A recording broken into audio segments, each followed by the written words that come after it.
I couldn't believe the nonsense that Nikki, my wife of 7 years, had just thrown in my face. In just a few minutes, I learned just how little she thought of me. Here we are at a mountaintop resort, attending a 4-day bachelorette gala for her older sister Kirsten, who was getting ready to marry for the 3rd time. I couldn't help but wonder how she managed to sucker her current fiancé. Was it her money, or did she threaten to sue him?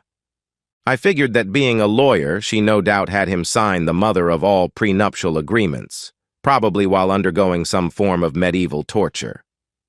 The previous day, Wednesday, we decided to take advantage of one of the public hot tubs the facility offered. Kirsten had warned there might be naked men in the hot tubs earlier that day. I thought she was just pulling our legs, but she wasn't. It seemed the hot tubs here were clothing optional. After we got in the water, I noticed the 5 guys across from us appeared to be naked. My assessment proved to be correct when they got out of the tub, dried off, and sat in their lounge chairs, not caring that they were exposing themselves to us. One guy, however, a tall, muscular man with long hair tied in a ponytail, lay on the grass next to the hot tub on his side with one leg up. I noticed Nikki staring at him, her eyes glazed. I suppose I should back up and tell you a bit about us. My name is Ned Carson, and my wife is Nikki. I'm 39 years old and she's considerably younger, having just turned 32. I used to be a police officer but was wounded in the line of duty. As a result of my injuries, I was shot several times. I was given a medical discharge. That was before I met Nikki. She was one of the physical therapists who worked with me, helping me learn to walk all over again. I still have a hard time walking very far, but I managed to get around. After my discharge, I became a private investigator. Fortunately, most of my work is done either behind a desk or in the front seat of my car, and there's very little running involved. I worked with one of the best for several years until he died of a heart attack. After his death, I took over the day-to-day operation, answering to my former boss's partner. Nikki and I dated for some time, fell in love, and got married. The first 5 years of our marriage were great. At least I thought so. A couple of years ago, however, I was diagnosed with type 2 diabetes and high cholesterol. Of course, my 2-pack-a-day cigarette habit didn't help matters much. Thanks in part to the medications I had for my diabetes and cholesterol, I found that I wasn't able to perform sexually the way I used to. I even tried to quit smoking. But all that did was make me irritable. At first, Nikki said she understood, and we did the best we could. Even if I couldn't maintain an erection for very long, I still satisfied her with other things as best as I could. She seemed to enjoy it anyway, and I always made sure she was happy. But something changed in the last couple of years. Slowly but surely, Nikki went from being a sweet, caring, loving woman to a shrew that I sometimes didn't recognize, constantly ordering me around and getting short-tempered at the drop of a hat. It seemed nothing I did satisfy her anymore. To top that off, our love life in the last year dwindled to almost nothing. I did what I could to keep her happy, but it seemed that had become a lost cause. I hoped that this little trip to the mountain resort might renew the spark between us. But it was becoming clear to me that it was a lost cause.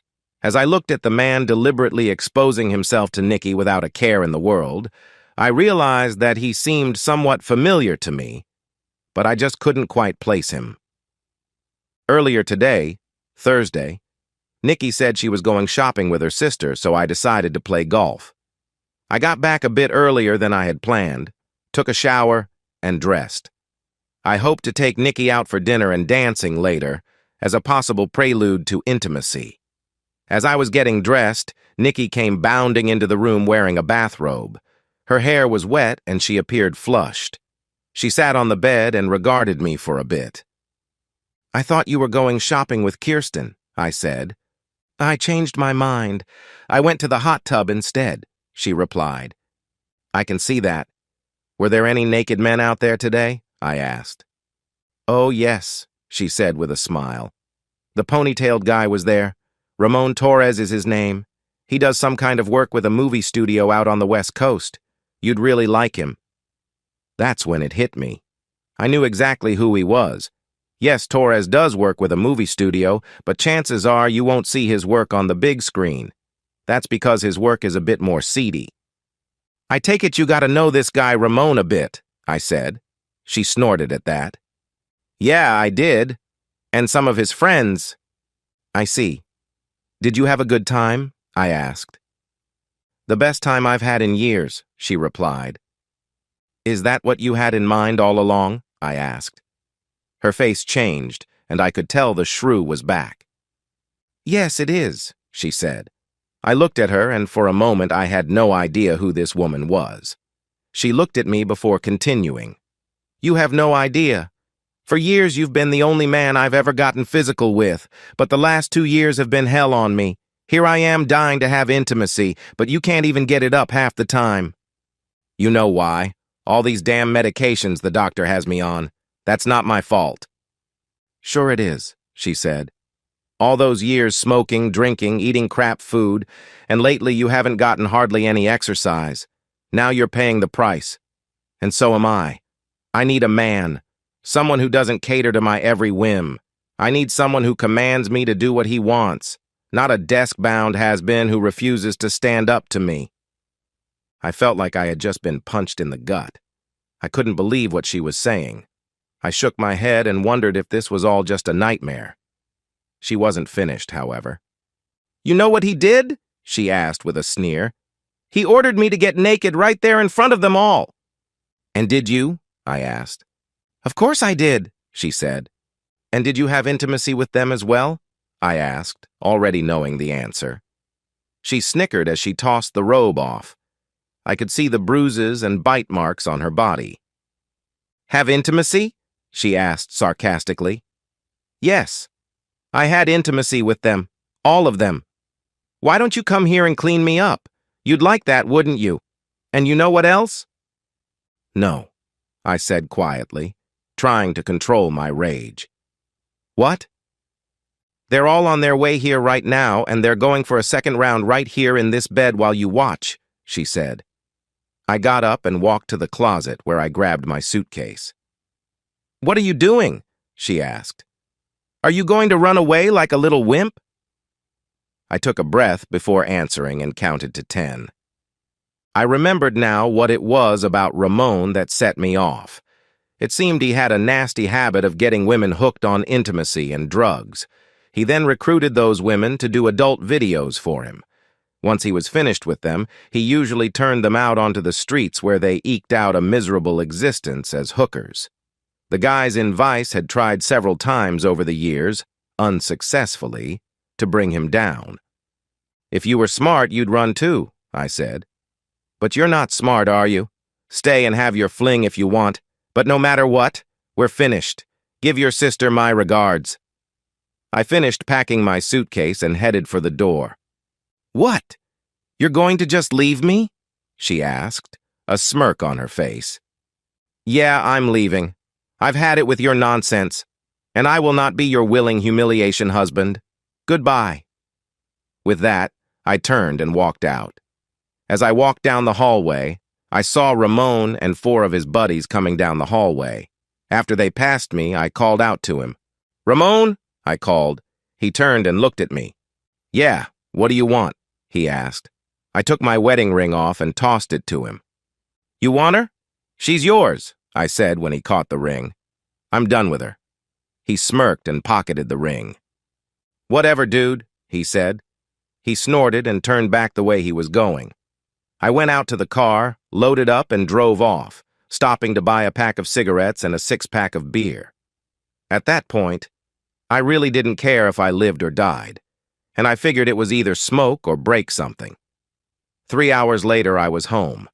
I had hoped Nikki would at least call and apologize, but she didn't.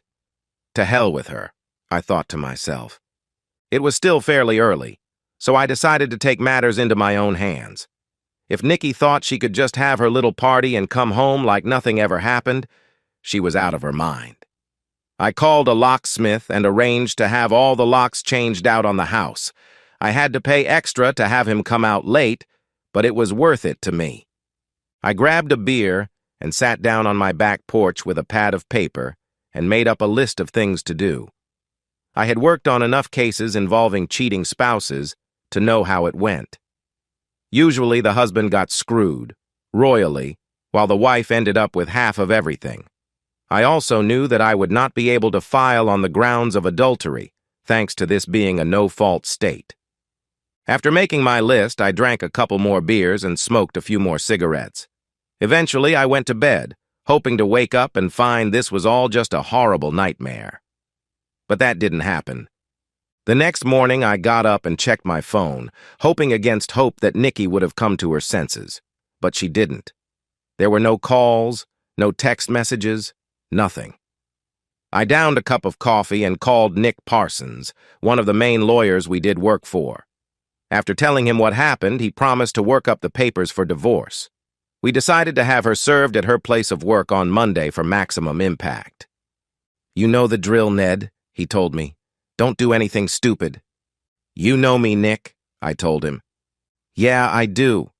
And that's why I'm telling you not to do anything stupid. Talk to your boss and see if he can get someone out there to put eyes on your wife and Ramon. I don't want you involved in this at all. You got me? Stay as far away from it as you can." "Yeah, I got it," I said. We ended the call and I dialed my boss, Paul Drake. "Hey, Ned, I thought you and that lovely wife of yours were up in the mountains. What's going on? Everything all right?" "No, Paul, it's not," I said. He listened as I told him my story. "I'm sorry to hear that. You want me to get someone up there to keep an eye on things?" "Yeah, that'd be great," I said, "but it has to be someone Nikki doesn't know." "I got it under control.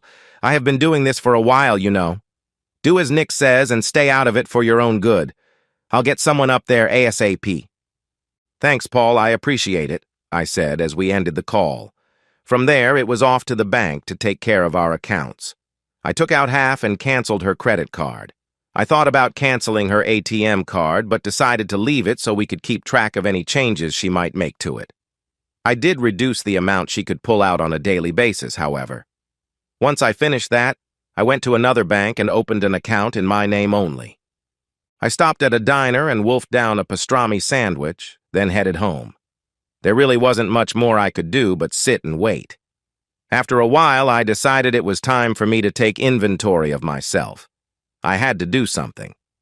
I stepped on my scale in the bathroom and took note of my weight, 215 pounds. Then I looked at myself in the mirror.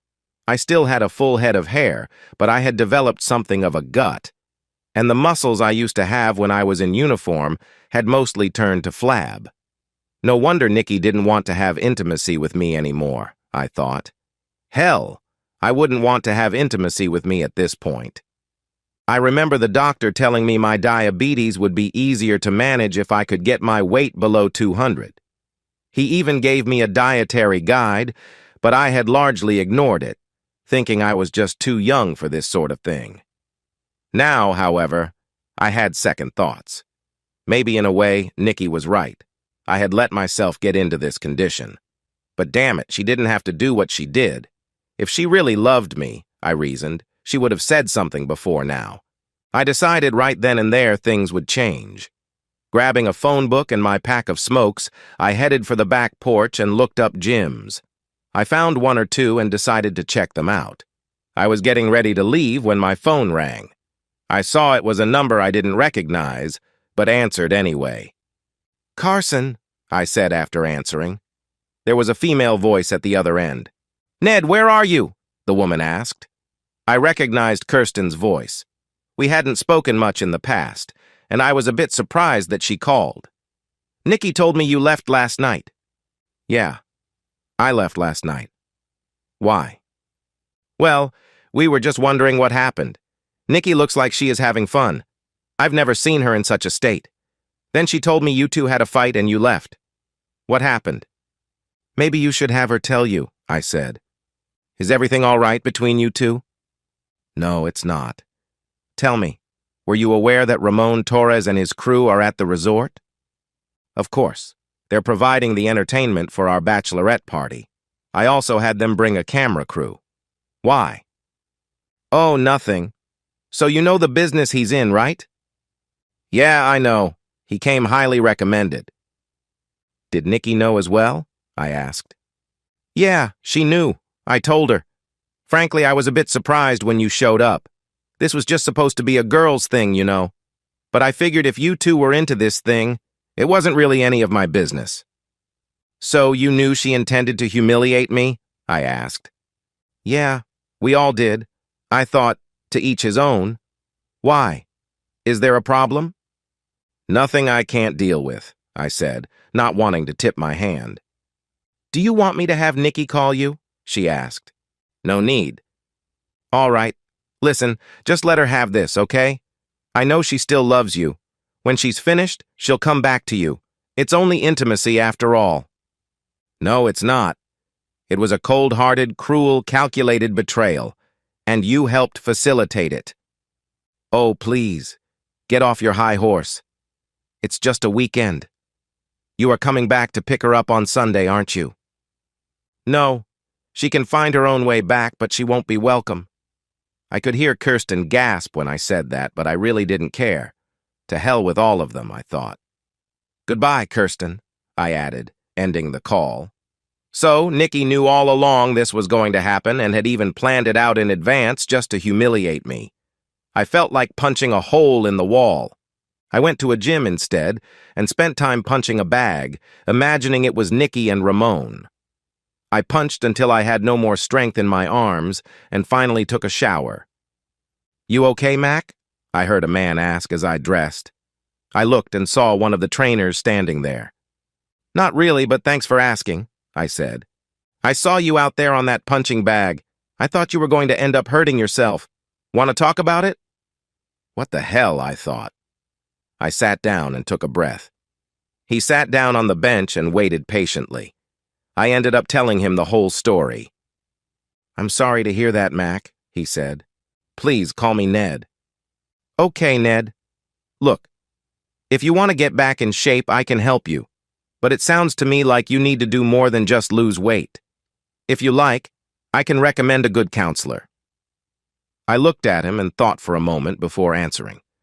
I realized he was right. I was a mess, both physically and emotionally. What the hell? Looks like I can use all the help I can get. He laughed and handed me a card. Rose Carlson, counselor, it read. Give her a call. She's damn good, especially in cases like yours. Yeah, I'll do that, I replied. In the meantime, I couldn't help but notice you tend to favor your right leg, he said. I explained my injuries from the shooting. He listened and nodded his head. I can help you with that if you'd like. We can also help you with your diet and exercise regimen, but you'll have to commit to a long-term program. We have people here who specialize in people with diabetes. Are you willing to do that? I thought about it before answering. Yeah, I said, nodding my head. I knew I had to do something, and fast. Good. Come on, let's get you signed up. By the way, my name is John Green. He held out a hand, and I accepted it. Ned Carson, I replied. Carson, he repeated. I've heard that name before. Wait, I remember now. You were the cop who saved my grandmother's life in that bank robbery. That was what, 8 years ago or so? That was the robbery where I had been shot. It's a pleasure to finally meet you. How is your grandmother, by the way? I asked. She's doing quite well. Thank you for asking. He took me to the front desk and signed me up for a program he said would help me lose weight and regain my strength. He introduced me to several of his colleagues as the cop who saved his grandmother's life, and they all thanked me for my service. Listen, if you have any questions, please feel free to ask, he said when we finished, and please make sure you contact Rose. I will, John. Thanks for everything. I left the gym feeling better than I had in some time. It felt good to be appreciated by someone for a change. When I got home, I called Rose and made an appointment for the following Tuesday. I held out some hope that Nikki might call or text, but she never did. I did get a call from Paul, who told me they had an operative on site who would record her activity and report directly to him. I thanked him and informed him of my appointment with Rose. Good. I'm glad to see you're taking positive action, Ned. Take whatever time you need to deal with this. I'll fill you in when I get something from our guy at the resort. You just take it easy now. You hear me? Yeah, I hear you, I told him. We ended the call and I tried to relax, but found it next to impossible. A part of me wanted to go out and drown my sorrows in a bottle, but the rational side of me said, no. I waited in agony for the rest of the weekend, but heard nothing from anyone until Sunday about 10 a.m. Paul contacted me to say that Nikki left with Ramon and his crew that morning. It seems she was quite busy over the weekend. We've got video, audio, pics, the works. I'll get this all over to Nick and make a copy for you in case you want to see it. Do you know where they went? I asked. No idea. They left about 9 a.m. Okay. That means she should be here around 12 or so. Assuming that she's coming home, Paul said. Yeah, I said in agreement. Stay in touch. Let me know if she shows up, he told me. I will, I told him, ending the call. I decided to take a chance and dialed Nikki's number. Unfortunately, it went straight to voicemail. Nikki, call me when you get this message. I know you've left the resort. Call me. I ended the call and dialed Kirsten's number. She answered after the third ring.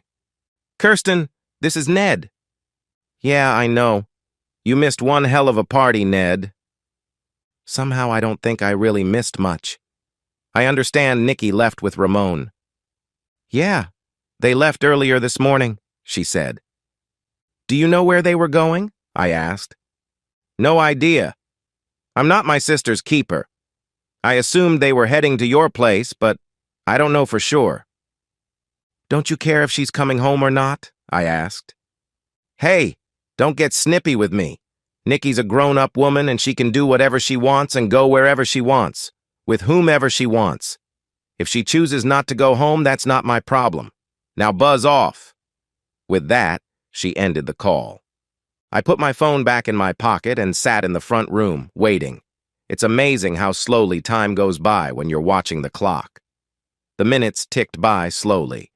Soon enough, 12 came and went with no sign of Nikki. I waited anxiously, but nothing. An hour later, there was still no sign of Nikki and still no response to my voicemail. I pulled up the phone finder app on my cell and tried to find her with that, but to no avail. Apparently, she turned her phone off and removed the battery so I couldn't track her. I fired up my computer and checked my email. Nothing. I continued to wait, and wait, and wait some more. She still hadn't shown up by 6 p.m., and I assumed that she either wasn't coming home or had gotten into an accident on the way. I reached out to Paul, who made some calls only to learn that she hadn't been checked into a hospital, and as far as he could tell, hadn't been stopped by police along the way. I had an idea and went back to my computer. I figured that if she had used her ATM card, I would see it reflected on our account. Pulling up the online register, I saw a $200 withdrawal had been made at an airport fairly close to the resort at about 9:45 a.m. That was the daily limit I had set her card to on Friday. Based on that bit of information, I figured she decided to fly off with Ramon and his gang, but to where? Opening up another browser window, I checked for flights out of that airport and saw one that had left for Los Angeles at 11. I also saw flights for Miami, San Francisco, Dallas, and Seattle at about the same time. I knew Ramon was based on the West Coast, so I figured that was where she was headed, but I wouldn't be certain until she used the card again. I called Paul and filled him in. I guess we'll have to wait until she uses her card again, he said. That won't be until sometime tomorrow at the earliest, and she could be anywhere by then. Have you considered reporting her missing? He asked. Police won't do anything until she's been gone at least 24 hours. Then there's nothing we can do but wait, he said. Is there anything in the transcript of the videos that indicates where she might be going? I asked. I suppose if we comb through it line by line, we might be able to find something. You want to try tackling that? I've got to do something. There has to be something that indicates where she's at. All right, come on over to my place and we can start going through it if you want. But I gotta tell you, what I've seen of this isn't pretty. he said. I don't care about that. I need to know where she's going or if she's even coming back. Well, come on over then, he said. We ended the call, and I drove to Paul's house as fast as I legally could. When I got there, his wife, Donna, answered the door and let me in. Can I get you something to drink, Ned? Coffee, maybe? Or would you prefer a beer? She asked. I need my wits about me. Coffee would be perfect, please. All right. Paul's in his office, so go right on in. I went into Paul's home office and saw him reading through a fairly thick set of papers. He looked up when I came in. Come in, Ned.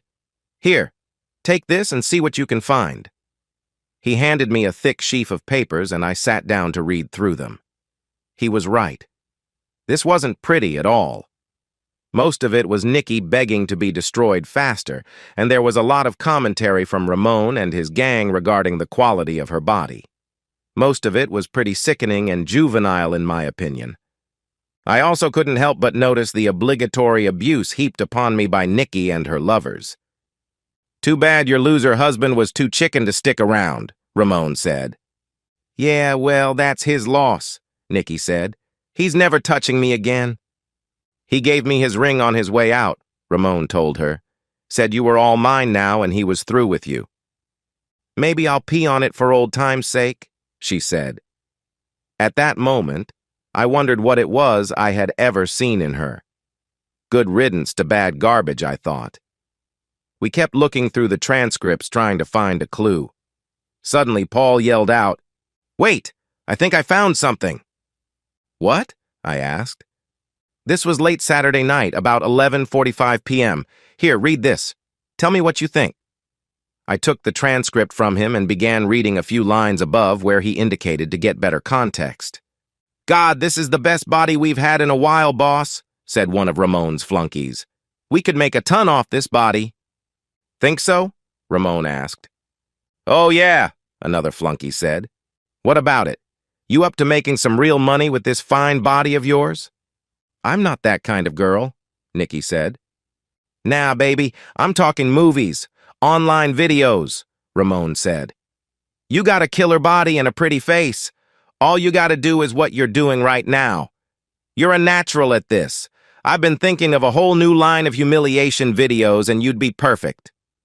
Yeah? When would I get to start? She asked. We can leave right after the party here if you want. We'll set you up with a nice apartment in LA and you work strictly for me. Of course, I get a cut of everything, but you could make a hell of a lot of money if you do enough videos. Can I get more of that white stuff you gave me earlier and some of that ecstasy? She asked.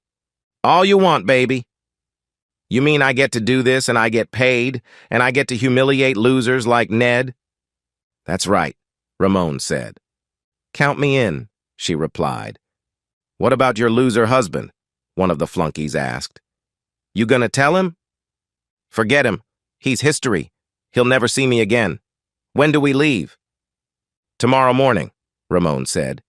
We leave here at 9 a.m., go to the airport, then fly out west. Let's do it, she replied. I handed the transcript back to Paul. We got this on video? I asked him.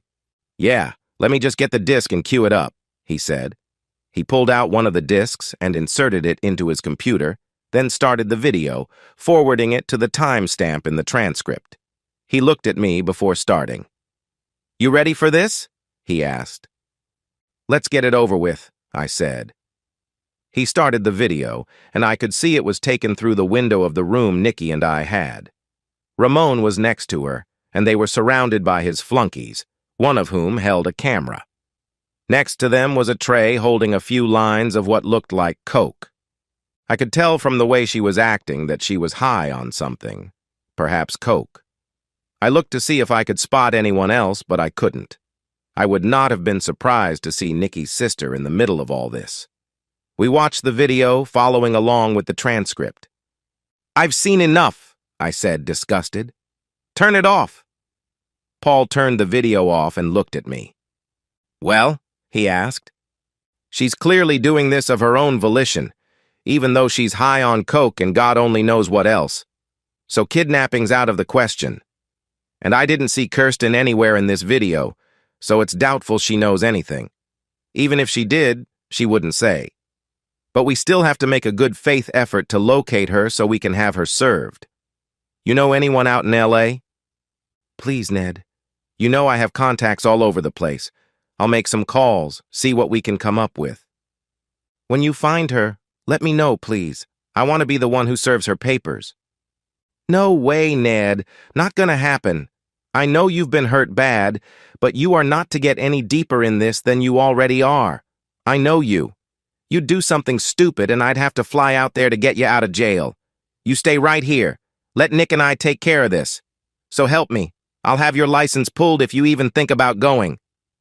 Okay, I said, putting my hands up. I'll be a good boy, promise. Damn well better. Let me make some calls, then I'll get with Nick. Don't worry, I'll make sure you stay in the loop. Now go on home, drink a beer, relax, watch some TV. In fact, why don't you take a few days vacation? I can't do that, Paul. I have things to do. I got it under control, Paul said. Consider this an order. You're on vacation. Effective immediately. All right, I'm on vacation. I'll be a good boy and go home. We shook hands and I headed out, thanking Donna for the coffee. I thought again about getting a beer, but changed my mind and drove home. It was a good thing since I heard the house phone ring just as I walked into the front room. Hello, I said when I answered. After seeing Kirsten's number come up, I pressed the button on my machine to record the call. Hello, Ned. This is Kirsten. Yes, I know. And you should know I'm recording this conversation. I hope you don't mind. Not at all. If I were in your shoes, I'd probably do the same. What do you want, Kirsten? I asked. I just heard from Nikki. She's asked me to represent her in the event you file divorce papers against her. Do you know where she is? I asked. She tells me she's in Miami at the moment, but she'll be moving around a lot and probably won't be back anytime soon. Miami? I asked. I knew she was either lying or had been lied to. That's right. At least that's what she said. She tells me you will probably divorce her. Is that true? Papers are being drawn up as we speak, I replied. When they're ready, have them sent to me. I'll email you my address. I'll pass that on. Did you know she intended to leave me to be an adult video actress for Ramon Torres? No, Ned, I didn't. I know you don't think too highly of me, but that's the God's honest truth.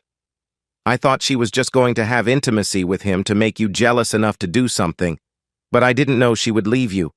I was shocked when she told me.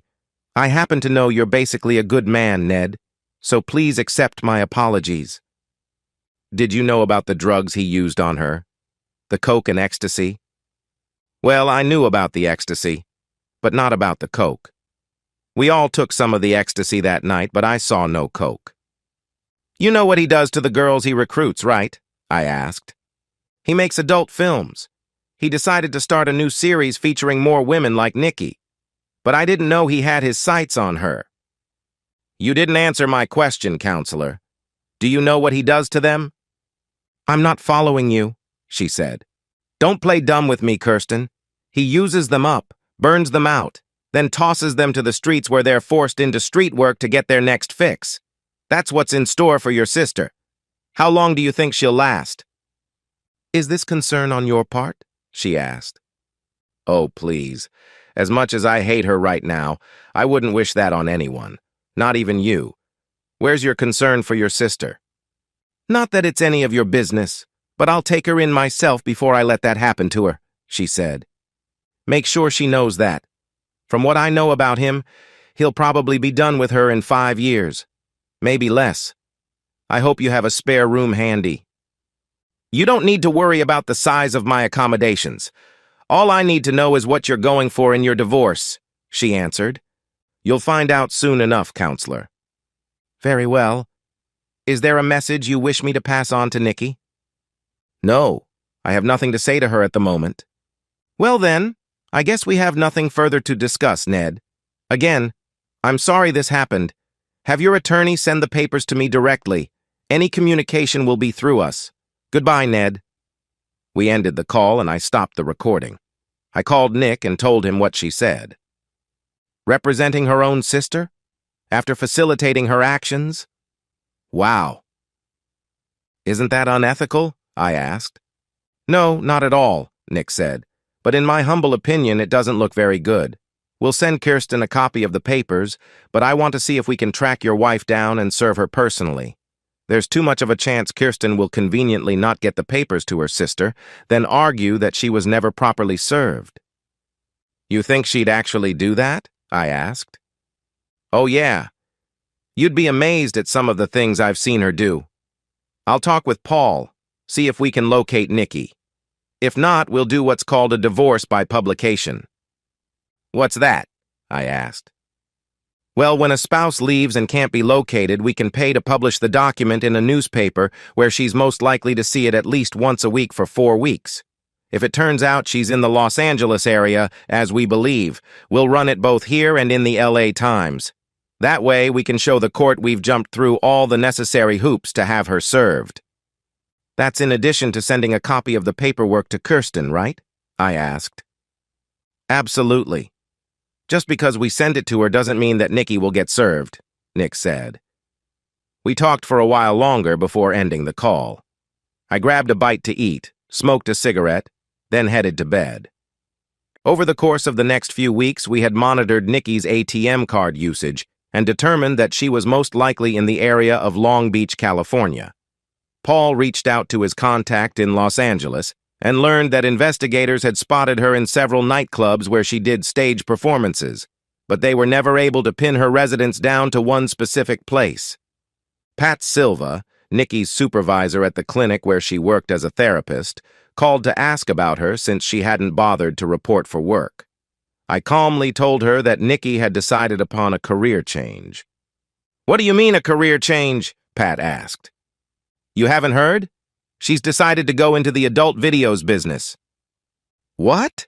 Pat asked, incredulous. Yes, she wants to be a drug-addicted adult video star. She's somewhere in Southern California pursuing her dream even as we speak. I'm surprised she didn't tell you. Ned, you'd better not be pulling my leg, Pat said. I'm sorry, but it's true. So she's not coming back then? Pat asked. I'd be very surprised if she does. Okay. I'll process her final pay and get it out. Is there an address I can send this to? For now, you can just mail it here. I'll get it to her attorney. Okay, Ned. I'm sorry to hear about this. We'll miss her. Thanks, Pat, I said, ending the call. I got Nikki's final pay and forwarded it to Kirsten as promised. I don't know if she ever got it to Nikki. Frankly, I didn't care. I started my counseling sessions with Dr. Carlson Rose. She was a very good counselor and listened to what I had to say. At first, I thought she would give me a bunch of psychobabble, or maybe even blame me for what Nikki did. But she didn't, much to my surprise. By the end of the first month, I was beginning to feel much better about myself. My time at the gym was also quite helpful. I had managed to lose a few pounds and had developed a diet that I could actually live with. John helped considerably, and soon I could see the old me start to reappear in the mirror. Nick had been busy as well. After drawing up the heavily one-sided petition for divorce, he published it in the local paper and in the LA Times, twice a week for 4 weeks. Toward the end of the 4th week, he sent a courtesy copy to Kirsten, who wasn't very happy. She demanded a meeting with myself and Nick as soon as possible. What the hell is the meaning of this? She demanded when we met in his conference room. This is an insult. It's not a petition for divorce. Where the hell do you get off by demanding a 75-25 split, with no support? The real insult is what your client did to her husband, with your help, I might add. Since your client decided to abandon the marriage, my client and I both feel this is the most appropriate response. She hasn't even bothered to make arrangements to get her things out of my client's home. My client hasn't even been served with papers yet, Kirsten hissed. That's because your client has been hiding in the Los Angeles area. Since we don't have an address for her, and you haven't been very cooperative about informing us of your client's whereabouts, we decided to do a divorce by publication. The 4th announcement has just been published in both the local paper and the Los Angeles Times. I'm going to fight this, you know, she growled. Suit yourself, Nick said. And fight, she did. She filed motions that went nowhere and demanded counseling, which the judge reluctantly agreed to order. I was shocked when Nick told me. Don't worry about it. Judge Potter hates cheaters and loves cops. Kirsten thinks she's in the driver's seat, but in reality, she's giving Nikki just enough rope to hang herself. What do you mean? I asked. Chances are Nikki won't show up for the counseling session. Judge Potter hates it when people don't obey his orders. When that happens, he'll probably issue a bench warrant for her arrest. Now that I'd like to see, I told him. I showed up at the court-appointed counselor's office right on time, and of course, Nikki wasn't there. I knew the counselor, Judy McGregor, as she was the police counselor who worked with me after I had been shot. We spent the hour catching up, and she listened as I told my story. So, I take it there's no way you can see yourself reconciling with your wife? She asked. None whatsoever, I replied. All right, I'll make a note of that, along with her absence to the judge. Good luck, Ned. It was good seeing you again. From what Nick told me later, Judge Potter was livid that Nikki disobeyed his order and issued a bench warrant for her arrest. He told me the warrant was good for 5 years. We continued monitoring her ATM usage and noticed that while most of her activity was in the Long Beach area, she did use it in San Francisco a few times and in San Diego. She was quite busy, it seemed. At the same time, I performed a search and found a few short videos featuring her. I could only stand to watch them for a few minutes, and I noticed they all had the same theme. In one, for example, she had intimacy with 2 men, while another man, presumably her husband, was tied up on the floor and forced to watch. I nearly threw up when I realized that this was what she probably wanted to do to me. Finally, our court date was set. I met Nick at the courthouse, and we went inside. Looking around, I could see Kirsten, but there was no sign of Nikki. I wasn't surprised. When it was our turn to approach the bench, Nick and I took our place and watched as Kirsten sat alone at her table. Judge Potter wasn't happy to see her by herself. "And where is your client?" he asked. "She's indisposed at the moment," Kirsten said. "Indisposed? What the hell does that mean?" the judge asked. "She's on location right now," Kirsten added. "On location? She's an adult video actress, for crying out loud. What? There are no beds in this town? Is her work more important than this divorce?" "She simply couldn't get away, Your Honor," Kirsten said. Judge Potter let out a heavy sigh and contemplated the paperwork in front of him. "Very well. In light of this, I will issue yet another bench warrant, and I am prepared to rule on the divorce before the court today." "But, Your Honor, we still have motions to present," Kirsten said. "I've seen all I need to see, Counselor," the judge said, clearly irritated. He looked at both sides before proceeding. Although there are guidelines that govern what the court may award, the fact is that in this state, the bench has a great deal of leeway in determining the division of marital assets. In my deliberations, I have assessed both sides of this dispute. On one hand is a highly decorated former police officer who nearly lost his life protecting a 70-year-old grandmother. On the other hand, there is a woman whose attorney admits that she is a drug-abusing adult actress who deliberately betrayed and abandoned her husband to pursue her depraved lifestyle. On top of that, she's doing work for one of, if not the, most notorious in the business. And from what I understand, Counselor, you had a hand in facilitating some of your client's activities. I must say that disturbs me greatly. I consulted with the state bar, and they tell me there are no ethical violations, although you came awful close to crossing the line. I advise you to be more careful in the future. After reading all the filings and the counselor's report, I feel I have no choice but to grant the plaintiff's petition for divorce as filed," he said, pounding his gavel. "Good luck, Mr. Carson, and thank you for your service to this community," he added. I looked at Nick in surprise. "Did we just win?" I asked. He smiled as he looked at me. "We sure did," he said, shaking my hand. "Congratulations, Ned. You're a free man now."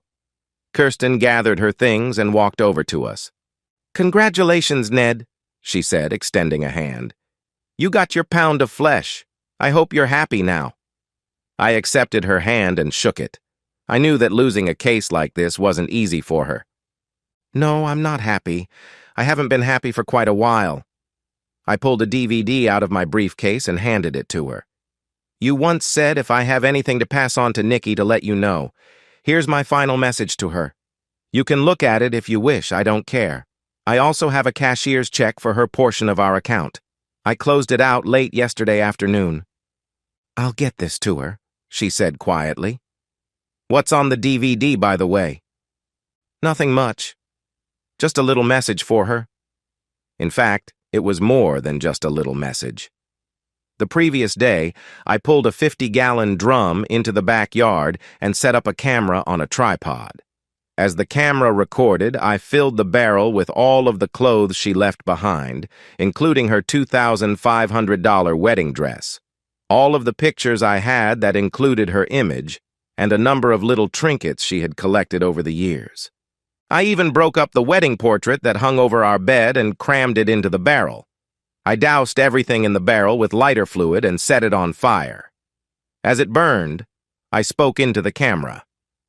"Nikki, there was a time when I would have taken a bullet for you. I loved you with all my heart the whole time we were together, and I had hopes that we could have grown old together. Unfortunately, you had other plans, so that's not going to happen. I've seen some of your work online, and I can't help but think that's what you intended to do to me. That's not going to happen either. Don't ask if we can ever be friends. Friends don't do what you've done. And don't ask if I'll ever forgive you, because I won't. I only hope that one day you wake up and smell the coffee before it's too late." "Goodbye, Nikki," I said before walking away, leaving the camera to record the final destruction of everything she left in the house. Life went on post-Nikki. I redecorated the house, exercising everything that even reminded me a little bit of my ex-wife. I continued my counseling sessions with Rose and worked out at the gym 3 days a week. I even followed the diet plan we put together and tossed my cigarettes in the trash.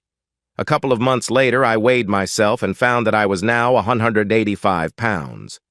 I still had a ways to go, but I was feeling better than I had in a long time. The only thing I lacked was the female companionship I once had with Nikki. Then it happened. I was at the local market buying some groceries when I ran into her. Literally. It was an accident. I wasn't watching where I was going and bumped into her with my cart.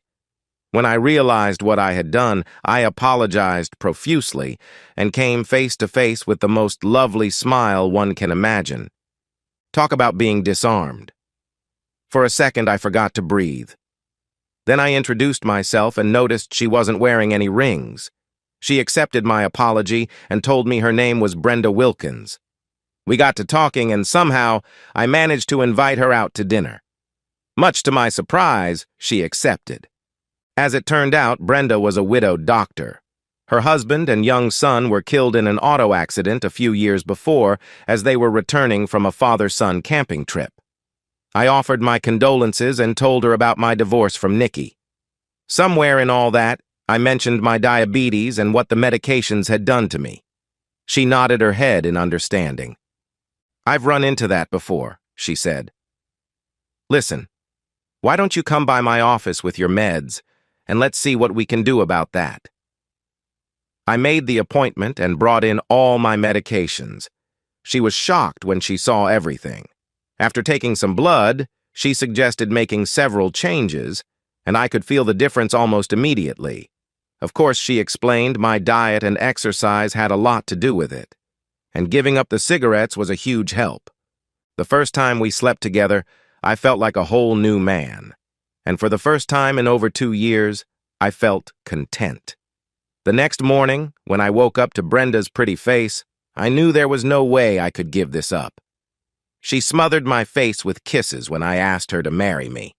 After the wedding, we sold our homes, pooled our money, and bought a new home in a recently developed tract. We both decided that it would be nice to have a fresh start with nothing to remind us of the past. A little more than a year after we married, Brenda gave birth to twins, a boy, Christopher, and a girl, Julie. Life went on in the Carson household, and I found that I enjoyed being a father. One day, about 10 years after we married, there was a knock on the door. I opened the door and saw Kirsten standing on the porch. She looked like she had been through a ringer. "Ned, it's good to see you again," she said. "Good to see you, Kirsten. Please, come in." She walked in and looked around. I invited her to sit down and introduced her to Brenda and the kids. "So, what brings you here, Kirsten?" I asked. "It's Nikki. You were right about Ramon." "Oh? What happened?" I asked. "It took about 5 years, but he eventually used her up just like you said he would. She ended up on the streets turning tricks to support her habit. Unfortunately, women her age don't fare too well on the street for very long. She managed on her own for quite a while, but she eventually ran out of money and became homeless. She was found unconscious in an alleyway and taken to a rehab center. I found out a few months ago and had her brought here. She's got cancer and it doesn't look like she'll last much longer." "I thought you said you'd never let her get to that point. What happened?" I asked. "We lost touch with each other about 6 years ago. The authorities in Los Angeles contacted me and I flew out to see her. She doesn't look good." "I'm sorry to hear that. So, what do you want from us?" I asked. "She wants closure. She wants to see you one last time. I know you don't think too highly of her or for me, but I was hoping you could find it in your heart to see her one last time. Please." This was new, Kirsten asking for a favor. I looked at Brenda and saw concern on her face. "What do you think?" I asked her. "Kirsten's right, dear. She needs closure. And frankly, so do you." "How bad is the cancer?" she asked Kirsten. "It's bad. It's spread through most of her body by now. Doctors said if they had caught it much earlier, they might have been able to deal with it, but it's too advanced by now. They say she could live another few months or another few hours." "Okay, I'll go see her," I replied. "I'll come with you," Brenda said. I agreed and pulled out my phone to arrange for a babysitter. Carla, a teenage girl who lived next door, often sat for us and happened to be available. After she arrived, Brenda and I left, following Kirsten. When we got to the hospital, Kirsten showed us to Nikki's room. I was shocked when I walked in. I didn't even recognize her. There were a number of tubes going into her thin, frail body, and her face was blotchy and discolored. It was as if all the beauty she once possessed had been sucked right out of her. She opened her eyes as I stood next to her bed. "Ned?" she croaked as a tear fell down her face. "Is that really you? You look so good." "Yeah, it's me, Nikki," I said. "Oh, Ned, I'm so sorry. I messed up so bad. I messed everything up. I know you said you'd never forgive me, but I'm begging you. Please, it hurts so bad. Forgive me?" I looked at Brenda and saw a tear slide down one cheek. I knew what I had to do, and it would be the hardest thing I had ever done. I sat down and took one of her hands. It felt cold to the touch. "It's all right, Nikki. I forgive you." She broke down sobbing and grabbed my shirt with her other hand. I held her and let her cry on my shoulder. A few minutes later, a nurse came in, looked at her chart, and injected something into her IV. "This will help her get some sleep," she said before walking out. I looked and saw she was already falling asleep, so I put her head back on her pillow. "Thank you for coming in," Kirsten said. "You're welcome. How long will you be here?" I asked. "I'm staying until the end," she said quietly. "I've got my laptop and I'm working remotely. I've already made all the arrangements. There won't be a memorial service. She didn't want that." "What happened to Ramon?" I asked. She opened her purse and pulled out a folded piece of newspaper. After he turned her out, he recruited another girl. Her husband didn't take too kindly to that and killed him, rather brutally. I scanned the article quickly. The mutilated body of noted Ramon Torres was found in an abandoned Ontario warehouse Saturday morning, the article said. Mutilated? I asked Kirsten. Yeah. From what I was told, his Johnson was cut off and shoved in his mouth before he was decapitated. His arms and legs were cut off and he was disemboweled. Ouch! And they know for a fact it was the husband who did it? I asked. Yeah. He was seen walking away from the warehouse waving one of Ramon's arms. The jury found him not guilty based on temporary insanity. I can understand that.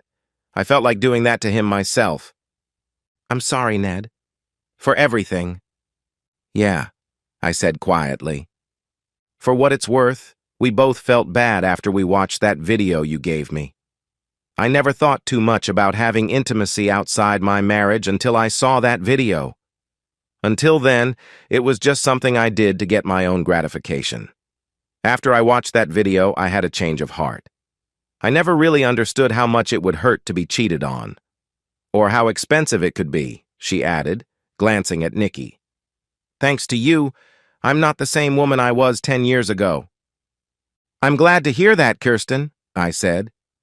Take care of yourself, Ned, she said, giving me a hug. And take care of my former brother-in-law, she told Brenda, hugging her. Count on it, Brenda said, hugging her back. We left and went back to the car. You all right? Brenda asked as we buckled our seatbelts. Yeah, I'm fine, I said as I started the car. Karma. I guess it really can come back to haunt you, I thought as I headed home. And so, we've reached the end of today's story. Was it what you expected, or did it take a twist you didn't see coming? I'm curious to hear your thoughts. Share them in the comments below, and let's get a conversation going. If this story kept you hooked, make sure to hit that like button. And if you're new here or just haven't subscribed yet, now's the perfect time to join our community. I bring you fresh, captivating stories every day, so click that subscribe button and turn on notifications so you never miss out. Thanks for watching, and I'll see you in the next one.